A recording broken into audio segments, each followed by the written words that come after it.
एक राक्षस है, जैसा कि कथा में कहा गया है और लगभग 4-5 अध्यायों में उसका वर्णन हमने पढ़ा था। 1 सप्ताह निकल गया है पढ़े हुए, तो मैं उसको संक्षेप में रिकैप कर लेती हूँ कथा को। कथा में हमने पढ़ी है उसमें कहा गया था कि राम और लक्ष्मण दंडकारण्य में जब सीता की खोज कर रहे थे, तब अकस्मात उनकी दृष्टि एक विशालकाय राक्षस के ऊपर पड़ी। उस राक्षस का ना तो मस्तक था, ना ग्रीवा थी। वह कबंध अर्थात धड़ मात्र ही था, इसीलिए कबंध कहलाता था। वह अपनी एक एक योजन लंबी भुजाओं को फैलाकर हिंसक पशुओं को, पक्षियों को पकड़ लेता था और जो अभिष्ट नहीं होते थे उनको पीछे धकेल देता था। कबंध ने अपनी लंबी भुजाओं से राम और लक्ष्मण को भी पकड़ लिया, जिससे वे दोनों भाई अत्यंत विषाद में पड़ गए। परंतु शीघ्र ही उन्होंने अपनी तलवार से उसकी दोनों भुजाओं को काट दिया। भुजाओं के कट जाने पर जब कबंध ने दीन होकर उनसे उनका परिचय पूछा, तब लक्ष्मण ने राम के वन में आगमन का सारा वृतांत बताया और कबंध से भी उसका परिचय पूछा। कबंध ने अपना परिचय देते हुए कहा कि पहले उसका स्वरूप बहुत सुंदर था, तीनों लोकों में विख्यात था, परंतु उसके कुछ कार्यकलाप ऐसे थे जिससे कि जो उसका सुंदर स्वरूप था वह कुत्सित रूप में बदल गया। अब वो कारण कौन से थे, तो इसमें 3 कारण दिए हैं जिनके ऊपर हम बात करेंगे। कबंध ने कहा कि स्थूलशिरा नाम के एक ऋषि थे और मैं राक्षस रूप धारण करके उनको डराया करता था। इससे वे कुपित हुए और उन्होंने मुझे शाप दिया कि तुम्हारा यही निंदित रूप रह जाए, कुत्सित रूप रह जाए। फिर एक दूसरी बात बताई उसने, कबंध ने उनको, कि एक बार देवराज इंद्र के ऊपर मैंने आक्रमण किया था राक्षस बनकर, तो देवराज ने कुपित होकर अपने वज्र से उसके ऊपर प्रहार किया था और प्रहार से उसकी जांघें तोड़ दी थी, उसका मस्तक तोड़ दिया था और उसकी भुजाएं बहुत लंबी बना दी थी। पेट में ही मुंह बना दिया था और पेट में ही एक आंख बना दी थी उन्होंने, जिससे कि मैं आहार ग्रहण कर सकूं।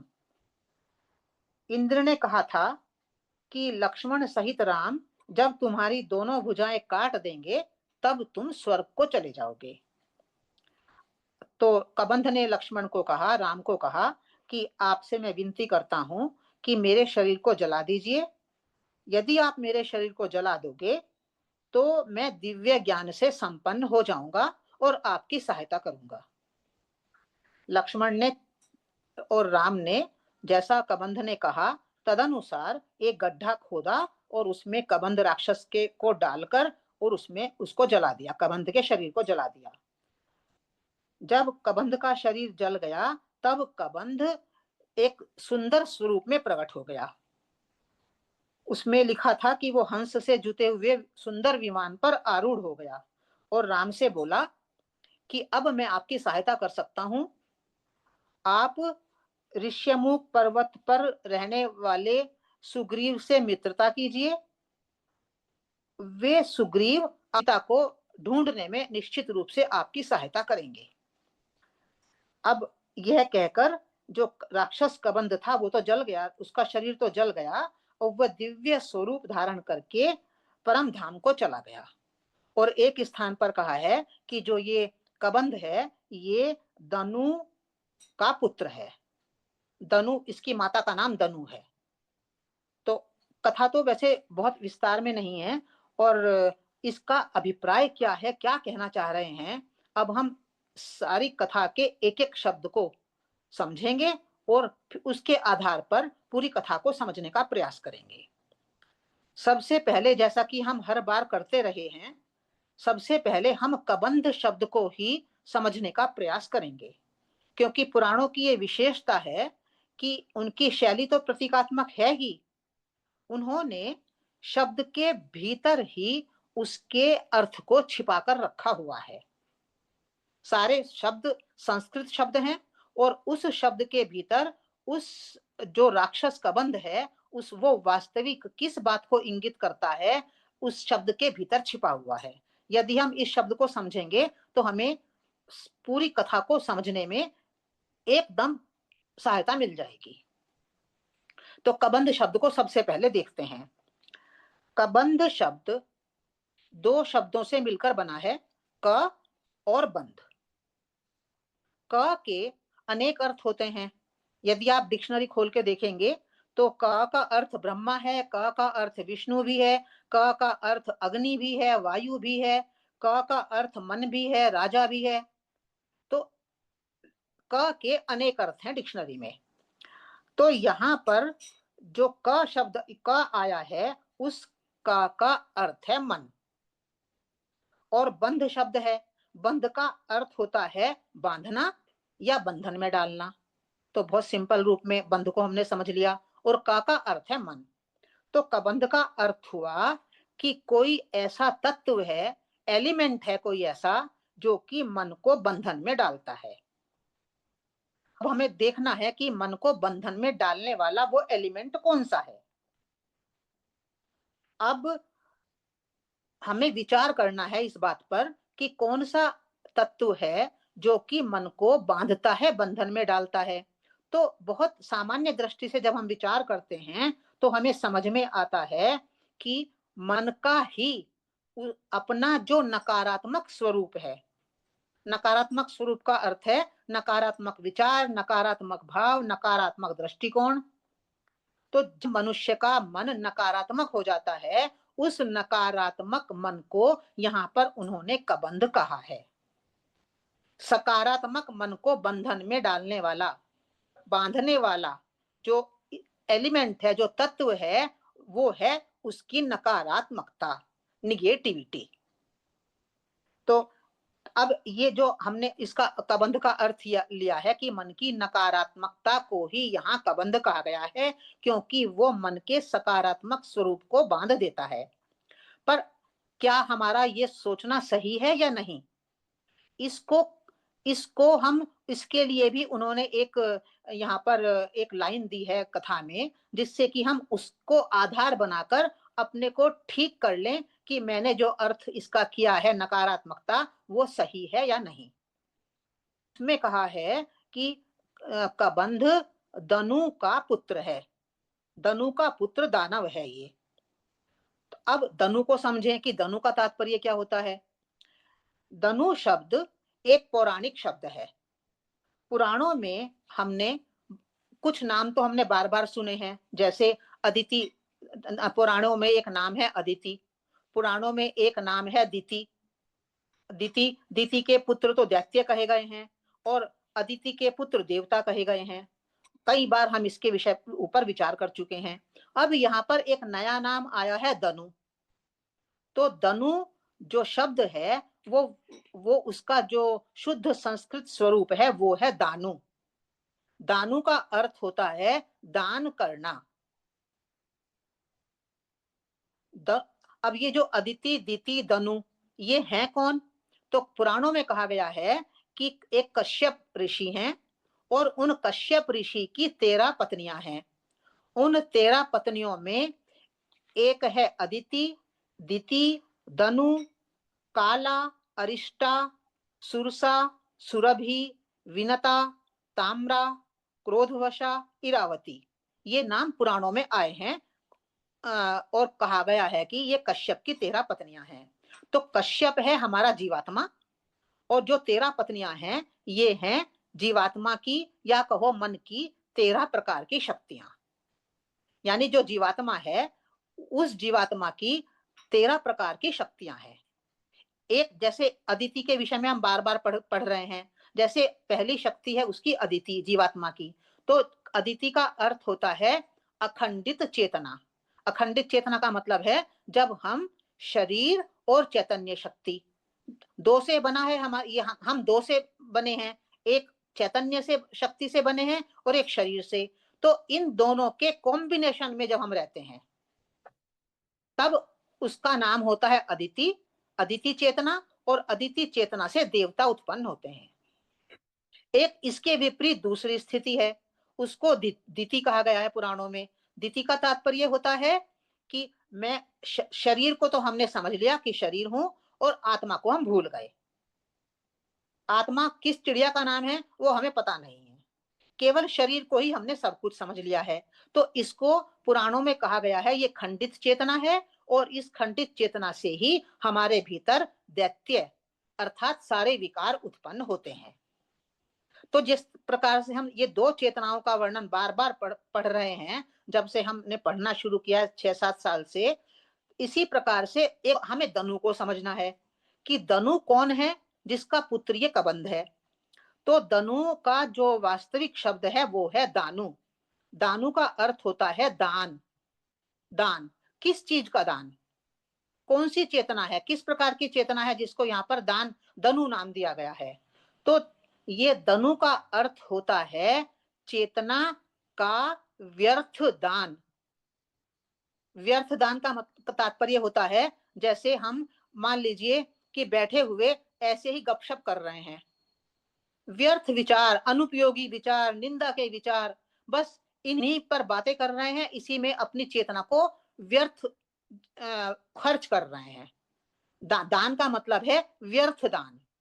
जब हम अपनी चेतना को किसी उपयोगी कार्य में न लगाकर और गपशप में व्यर्थ के विचारों में अनुपयोगी बात करते हुए व्यर्थ उसका चेतना का अपव्यय करते हैं, उस चेतना के अपव्यय को पुराणों में दनु कहा गया है। यानी जीवात्मा की, हमारी जो हम जीवात्मा हैं उस जीवात्मा की एक शक्ति है कि चेतना का हम व्यर्थ दान बहुत करते हैं। तो जब हम चेतना का व्यर्थ दान करते हैं तो व्यर्थ दान में 3 बातें आती हैं। या तो हम व्यर्थ की बातें करते हैं जिनका कोई मतलब नहीं होता, बस गपशप करते हैं, और या हम निगेटिव थॉट क्रिएट करते हैं। नकारात्मकता भी व्यर्थ दान है। किसी की निंदा करते रहना व्यर्थ दान है चेतना का, हम कोई अच्छा काम नहीं कर रहे हैं। तो दना पर कहा गया है कि जो कबंध है उसकी माता है दनु। तो इसका तात्पर्य ये हुआ कि जब हमारी चेतना व्यर्थ विचारों को रचती है, अनुपयोगी विचारों की रचना करती है, नकारात्मक विचारों की रचना करती है, तब वो सब कबंध कहलाता है। तो कबंध का अर्थ केवल निगेटिविटी ही नहीं है, व्यर्थ अनुपयोगी विचारों की रचना करना भी कबंध है। तो अब देखते हैं कथा को। तो कबंध का अर्थ है मन के व्यर्थ अनुपयोगी नकारात्मक विचार, नकारात्मक भाव, नकारात्मक दृष्टिकोण आदि आदि। अब प्रारंभ करते हैं कि कबंध का प्रवेश जब अब रामायण में हुआ है जहां हम पढ़ रहे हैं। तो कहां हम क्या पढ़ रहे थे कि राम लक्ष्मण, सीता का हरण हो चुका है, राम और लक्ष्मण सीता की खोज में दंडकारण्य में विचरण कर रहे हैं, और अकस्मात उन्होंने एक राक्षस को देखा, उसका नाम है कबंध। तो इसका तात्पर्य क्या है? इसका तात्पर्य ये है कि राम और लक्ष्मण के चेतन मन पर तो कोई नकारात्मक विचार, नकारात्मक भाव या किसी प्रकार की नकारात्मकता उनके चेतन मन पर नहीं है। वो दंडकारण्य में घूम रहे हैं। तो दंडकारण्य में घूमने का तात्पर्य ये है कि हमारे अवचेतन मन में जो हमारे ही द्वारा निर्मित किए हुए संस्कार पड़े हुए हैं, वे संस्कार अवचेतन मन से निकलकर बाहर आते हैं और हमारे चेतन मन पर आकर हमें परेशान करते हैं। यहाँ पर कबंध, राम लक्ष्मण को कबंध राक्षस मिला। तो कबंध राक्षस मिला का तात्पर्य हमें यह नहीं समझना है कि राम और लक्ष्मण के भीतर व्यर्थ अनुपयोगी नकारात्मक विचार भाव उत्पन्न हो रहे हैं। नहीं, ये तात्पर्य नहीं है। कबंध के मिलने का तात्पर्य है कि अपने हमारे ही अवचेतन मन में जो नकारात्मक ऊर्जा पड़ी हुई है, जो व्यर्थ अनुपयोगी ऊर्जा पड़ी हुई है, वह बाहर आ रही है, और बाहर आकर राम लक्ष्मण ने उसको देखा। देखा मतलब राम लक्ष्मण का मतलब है कि आत्मज्ञानी व्यक्ति, जब व्यक्ति अपने स्वरूप को पहचान लेता है कि मैं चैतन्य शक्ति आत्मा हूं, शरीर नहीं हूं, शरीर मेरा उपकरण है, तब वह अपने अवचेतन मन में झांकता है कि मेरे अवचेतन मन में क्या क्या पड़ा हुआ है। जब वो अपने अवचेतन मन के भीतर झांकता है, तब उसको दिखाई देता है कि यहाँ संस्कार रूप में मेरे ही द्वारा पहले जन्मों में निर्मित की हुई एक नकारात्मक ऊर्जा पड़ी हुई है, और वह नकारात्मक ऊर्जा बाहर आई है अब मुझे परेशान करने के लिए। तो कबंध का दंडकारण्य में घूमना, राम लक्ष्मण को दिखाई देना, तो भौतिक स्तर पर हमें इसको नहीं देखना है। हमें ये देखना है कि जन्मों जन्मों की यात्रा में हम एक शरीर छोड़ते हैं, दूसरा शरीर ग्रहण करते हैं, फिर दूसरा छोड़ते हैं और शरीर ग्रहण करते हैं। ऐसे जन्मों जन्मों की हमारी ये यात्रा चल रही है। इस यात्रा में हम शरीर भाव में रहे, हमने अपने आप को शरीर मात्र समझा, तब हमने बहुत से व्यर्थ अनुपयोगी नकारात्मक विचार क्रिएट किए। उनकी छाप, उनका इंप्रेशन हमारे अवचेतन मन में जाकर इकट्ठा हो गया। हम सामान्य मनुष्य अपने अवचेतन मन के भीतर झांक नहीं पाते, क्योंकि हम तो अपने चेतन मन में ही नहीं झांकते कि मेरे चेतन मन में क्या चल रहा है। पर जब व्यक्ति अपने वास्तविक स्वरूप को जान लेता है कि मैं चैतन्य शक्ति आत्मा हूं, शरीर नहीं हूं, तब उसमें ये सामर्थ्य आ जाती है कि वह चेतन मन पर तो एकदम शुद्ध हो जाता है, पर अवचेतन मन में देखता है कि वहां के विकार निकल निकल कर बाहर आ रहे हैं। जब हमने पहले पढ़ा था तो शूर्पणखा निकल कर आई थी, तो शूर्पणखा भी अवचेतन मन से निकल कर आई हुई एक शक्ति थी, एक विकार था। फिर खरदूषण आदि निकल कर आए थे, खरदूषण भी अवचेतन मन से निकले हुए हमारे विकार थे जो हमारे सामने आ गए। अब कबंध निकल कर आ गया एक राक्षस, तो कबंध हमारे अवचेतन मन से निकला हुआ नकारात्मक विचार है या एक शक्ति है, नकारात्मक शक्ति है। अब हो गया हमारा कि उन्होंने कबंध राक्षस को देखा दंडकारण्य में विचरते हुए। अब दंडकारण्य में विचरते हुए जब राक्षस आ गया, तो उस राक्षस की लंबी लंबी भुजाएं हैं, उन्होंने राम लक्ष्मण को पकड़ लिया। यानी नकारात्मकता ने राम लक्ष्मण के ऊपर भी आक्रमण किया। इसका अब ये इस बात को हम बाद में लेंगे। अब मुझे पहले थोड़ा ये बताना है कि जो नकारात्मक संस्कार हैं हमारे, जो नकारात्मक ऊर्जा है हमारे अवचेतन मन में पड़ी हुई, यह तीन प्रकार से, तीन स्थितियों में हमारे ऊपर आक्रमण करती है। राम लक्ष्मण के ऊपर तो उसने बाद में आक्रमण किया, उसमें कबंध ने जब अपनी कथा सुनाई, उस कथा के भीतर तीन बातें कही गई हैं। कथा में कबंध ने कहा कि एक बार मैंने स्थूल शिरा नामक ऋषि के ऊपर आक्रमण किया, उन्हें डराया, और डराने से उन्होंने मुझे शाप दिया, और शाप क्या दिया कि तुम बहुत जीवी रहोगे, तुम बहुत समय तक जिंदा रहोगे। तो स्थूल शिरा की कथा इस कबंध की कथा में डाली है उन्होंने। अब इस कथा को समझेंगे। इस कथा को इसलिए डाला है उन्होंने कि नकारात्मक जो हमारी शक्ति है, हमारे विचार हैं, भाव हैं, दृष्टिकोण है, वह सबसे पहले एक सामान्य मनुष्य के ऊपर आक्रमण करता है। नकारात्मकता, हम सब जानते हैं इस बात को, नकारात्मकता जो आक्रमण करती है वो कथा में तीन स्थितियां बताई गई हैं। एक सामान्य मनुष्य की, जिसको स्थूल शिरा कहा गया है। दूसरी इंद्र की, इंद्र के ऊपर कबंध ने आक्रमण किया। और तीसरी राम लक्ष्मण के ऊपर आक्रमण किया। तो जो ये तीन स्थितियां इस कथा में बताई गई हैं, वो ये संकेत कर रही हैं कि नकारात्मकता जब एक सामान्य मनुष्य के ऊपर आक्रमण करती है, जैसे हम लोग हैं, हम सामान्य मनुष्य हैं, तो हम स्थूल शिरा कहा, उन्होंने शब्द में छिपाया है।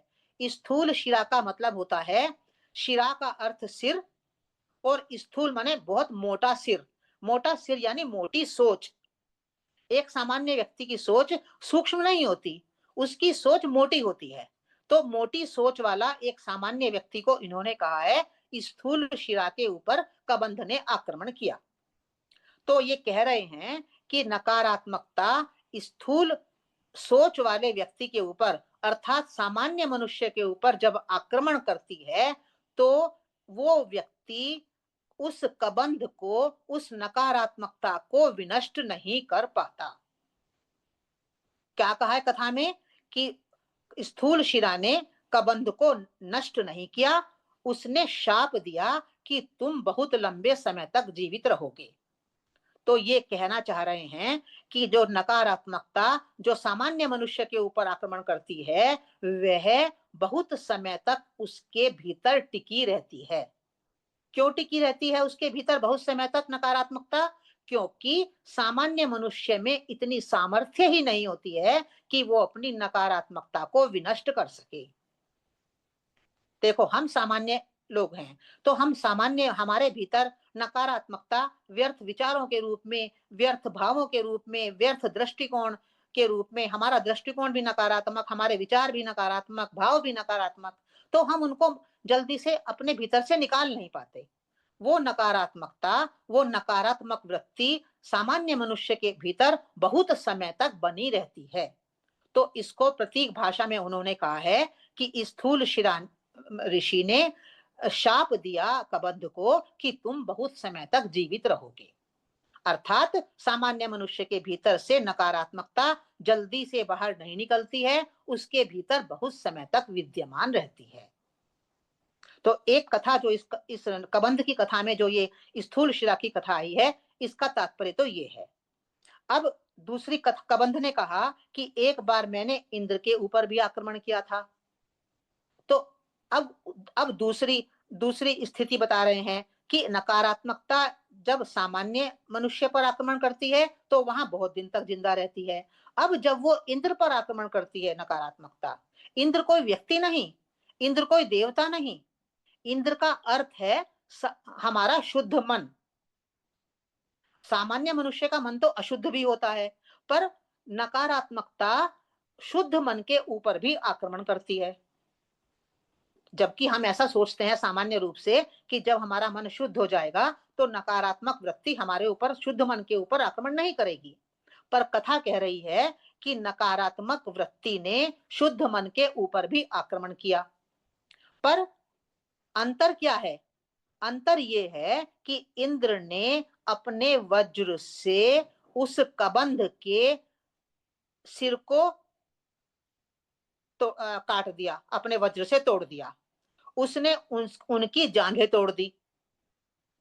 अब जो सिर तोड़ दिया, जांघें तोड़ दी, अब बचा केवल कबंध।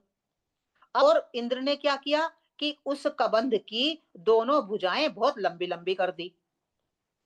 तो ये संकेत दिए जा रहे हैं हमें समझने के लिए। ये संकेत ये कर रहे हैं कि जब शुद्ध मन के ऊपर नकारात्मक वृत्ति आक्रमण करती है तो शुद्ध मन वाला व्यक्ति अपने प्रबल संस्कार के सहारे, जिसे वज्र कहा गया है, अपने संस्कार प्रबल संकल्प के द्वारा उस नकारात्मक वृत्ति को छिन्न भिन्न पंगु बना देता है। उसका पैर तोड़ दिए, उसकी जांघें तोड़ दी, उसका सिर तोड़ दिया, केवल कबंध बचा। तो ये चित्र जो बनाया उन्होंने, इस चित्र के द्वारा ये संकेत किया गया है कि शुद्ध मन वाला व्यक्ति नकारात्मक वृत्ति को पंगु बना देता है। पंगु, निस्सहाय, असमर्थ सा बना देता है। जो सामान्य व्यक्ति है वो तो उसको असमर्थ नहीं बनाता, वो तो उसको दीर्घजीवी बना देता है कि रह तू मेरे भीतर रहे, क्योंकि वो उसको विनष्ट करना उसको आता नहीं है। अब जो शुद्ध मन वाला व्यक्ति है वह नकारात्मकता तो उसके भीतर आती है पर वो उसको पंगु बना देता है। और क्या किया इंद्र ने कथा में कहा है कि उसकी भुजाएं लंबी कर दी। तो भुजाएं लंबी करने का मतलब ये है कि उसको पंगु तो बना दिया नकारात्मक वृत्ति को, अब उसके विचार नकारात्मक नहीं रहेंगे, उसके भाव नकारात्मक नहीं रहेंगे, उस दृष्टिकोण भी नकारात्मक नहीं रहेगा। पर भुजाएं लंबी करने का तात्पर्य ये है कि जब भी कोई विकट परिस्थिति जीवन में आ जाती है तो उस विकट परिस्थिति के उपस्थित होने पर जो शुद्ध मन वाला व्यक्ति है वो घबरा जाता है और वो क्या कहता है, मैं नहीं कर सकता इस परिस्थिति का सामना, मुझसे नहीं होगा। तो मैं नहीं कर सकता, मुझसे नहीं होगा, ये दो नकारात्मक भाव उसके अंदर आ गए। तो ये जो दो नकारात्मक बातें उसके अंदर रह जाती हैं, उनको वो विनष्ट नहीं करता। तो कथा में संकेत किया गया है कि इंद्र ने उसकी भुजाएं नहीं काटी, उसकी भुजाओं को और लंबा कर दिया। तो भुजाओं को लंबा करने का तात्पर्य है कि शुद्ध मन वाले व्यक्ति के भीतर मैं कर नहीं सकता, मुझसे हो नहीं सकता, ये दो प्रबल विचार जब भी कोई विकट परिस्थिति आती है तब उस समय उसके ये दो नकारात्मक विचार उसके भीतर जिंदा रहते हैं। तो ये हो गई दूसरी स्थिति। नकारात्मकता ने आक्रमण किया सामान्य मनुष्य के ऊपर, नकारात्मकता जीवित रही, बहुत दीर्घजीवी रही। अब उसने आक्रमण किया शुद्ध मन के ऊपर, पर शुद्ध मन ने उसको पंगु बना दिया। पर दो बातें शेष रही, उसके भीतर ये विद्यमान रहता है ये संकल्प कि मैं नहीं कर सकता, मुझसे नहीं हो सकता। अब ये दूसरी कथा हो गई। अब एक तीसरी कथा जो कि सीधे सीधे कही गई है कि कबंध ने राम लक्ष्मण को अपनी दोनों लंबी भुजाओं से पकड़ लिया। पर राम लक्ष्मण ने क्या किया, राम ने लक्ष्मण से कहा कि इसकी दोनों भुजाओं को तलवार से काट दो तुरंत।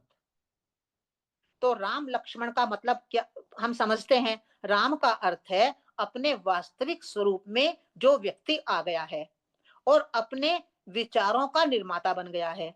लक्ष्मण का अर्थ है कि मैं आत्मशक्ति हूं और मैं अपने विचारों की रचना करती हूं। कोई दूसरा व्यक्ति मेरे मन के भीतर घुसकर मेरे विचारों की रचना नहीं करता, मैं अपने सारे विचारों की रचना स्वयं करती हूं।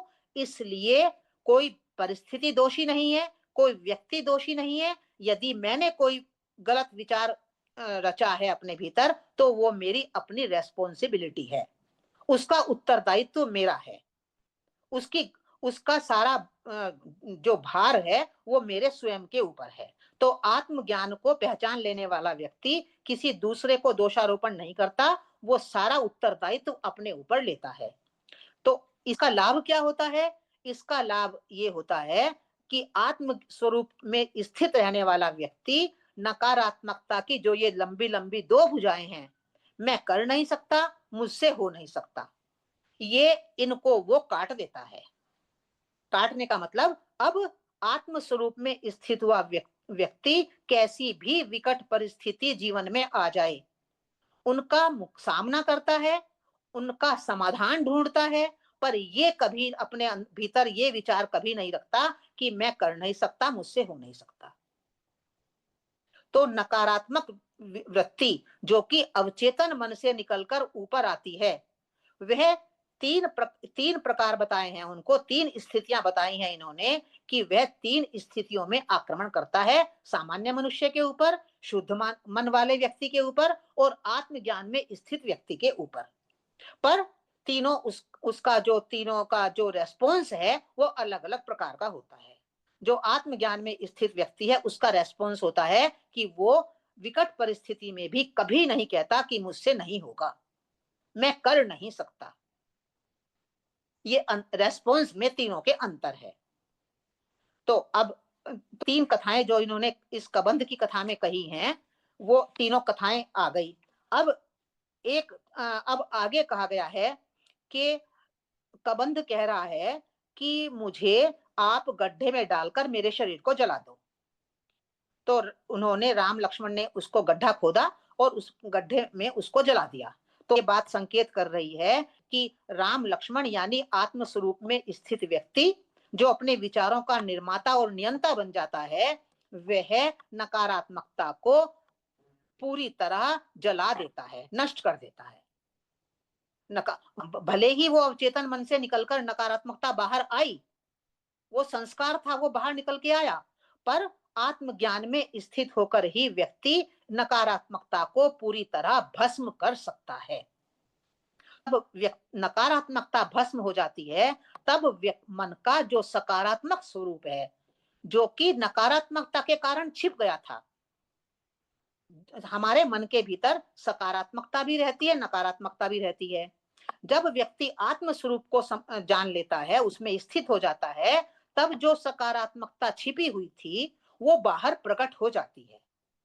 नकारात्मकता एक आवरण था सकारात्मकता के ऊपर।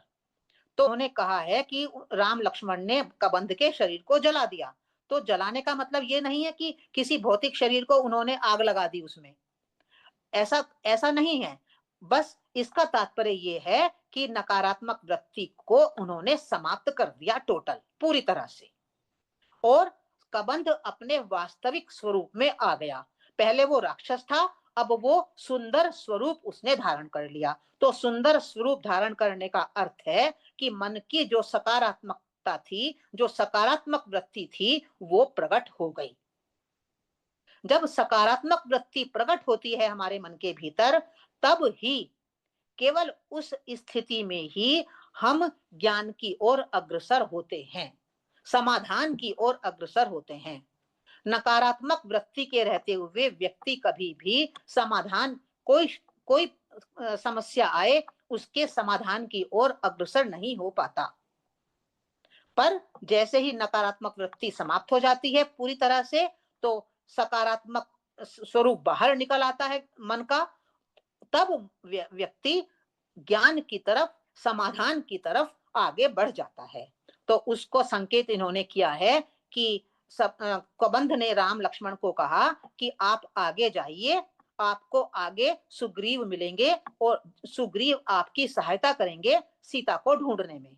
तो ये क्या संकेत कर रहे हैं? ऐसा कहकर ये संकेत कर रहे हैं कि अब आप सकारात्मक, मन सकारात्मक हो गया है, ज्ञान आगे आगे आप ज्ञान की तरफ बढ़ते जाएंगे और वो ज्ञान आपकी सहायता करेगा। जो प्योरिटी खो गई है, जिसको, जो विलीन हो गई है, जिसका रावण रूपी अहंकार ने हरण कर लिया है, उस रावण के चंगुल से उस प्योरिटी को वापस लाने के लिए आपको अब रास्ता आगे आगे मिलता जाएगा। तो जो सुग्रीव है, वह कोई सुग्रीव नाम का कोई ऐसा नहीं है कि कोई पहाड़ पर बैठा हुआ कोई राजा है।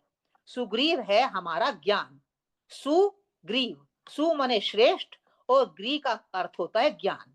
श्रेष्ठ ज्ञान की तरफ हम बढ़ेंगे, बढ़ जाएंगे। और जो प्योरिटी हमारी सीता रूपी प्योरिटी, जिसको हमारे ही अहंकार ने हरण कर लिया था, उस अहंकार के चंगुल से हम अपनी प्योरिटी को निकालकर बाहर ले आएंगे। तो इस प्रकार से कथा यहाँ पर समाप्त होती है। तो इस प्रकार से इस कबंध का अर्थ है हमारी नकारात्मक वृत्ति।